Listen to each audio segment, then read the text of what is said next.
Human naman ko sir sa image orientation, ano yun po ko sa image convolution. So, simple siya kayo sir, no? Ah, every time I click the button, o magkadako iyang effect. So, first is smooth. So, smooth is, ano na siya sir? Smooth. Yeah, og i-click pag yun siya mo, mara po siya mo blur. So, mo siya sir sa akong smooth nga button.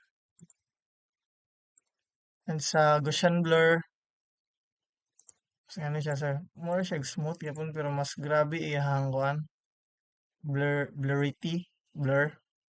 sa Gaussian blur.